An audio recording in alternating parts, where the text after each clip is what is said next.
And so remember that travel pattern, because what we will now show you is a series of maps showing the progression of suspected Delta areas over number of weeks. So this first map shows you the combined cases from weeks 13, 14, and 15. Data is from the DOH data drop.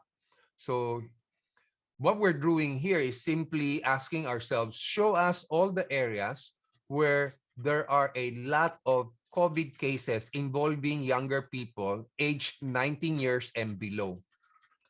So the moment it reaches, I think, 150, it will turn red. The moment it starts to be green is around, I think the cutoff is about 30. So when you see areas with lighter green, it's around 20, 30 children. Darker green is a bit higher, 40, 50. But when you see red, it's about 150. Okay, so these are the areas with initial COVID. Now take note that at the time, the DOH only confirmed Cagayan de Oro and Davao.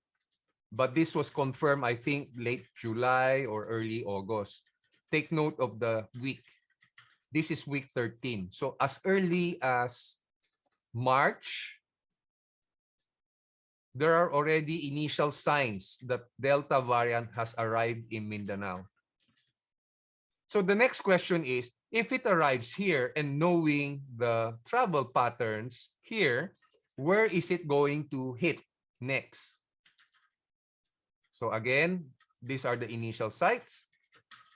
And this is the succeeding week. So the earlier slide was 10, 11, 12. Now we move a few weeks forward, week 20, 21, and 22. And we see that now the areas have started to spread. So the areas in orange that I shaded are areas that were predicted based on the travel migration routes. The areas in green were also predicted, but were not supported by the DOH data. Now, take note, however, that in some of these green areas, the test positivity ratio is above 30. So it means that these areas are not testing enough. So I'm not really sure that the prediction is way off mark. It could be that official records do not bear the presence of Delta, but it does not mean there's no Delta in those areas. So again, we look at the travel patterns for week 20, 21, and 22. These are the travel patterns. And you can see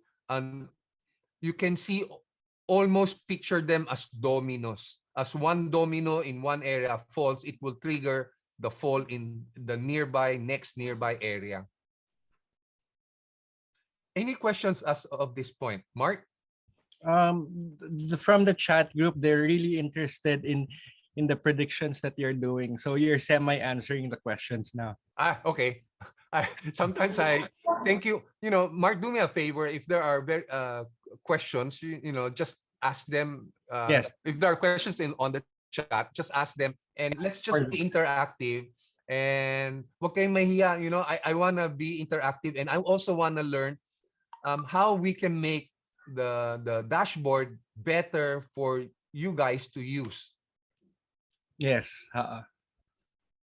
So again, everyone will be able to access this dashboard and help policies and decision making for your areas, your own areas. Correct. I'm not sure if I can show this. Let me see.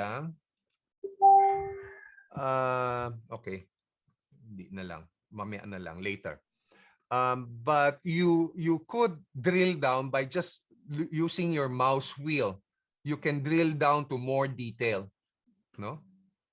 That's the beauty of this dashboard. And although we're only showing Mindanao, the dashboard is really for the entire Philippines. So any LGU, let's say from Naga, Quezon City, would be able to use this for their own data sets.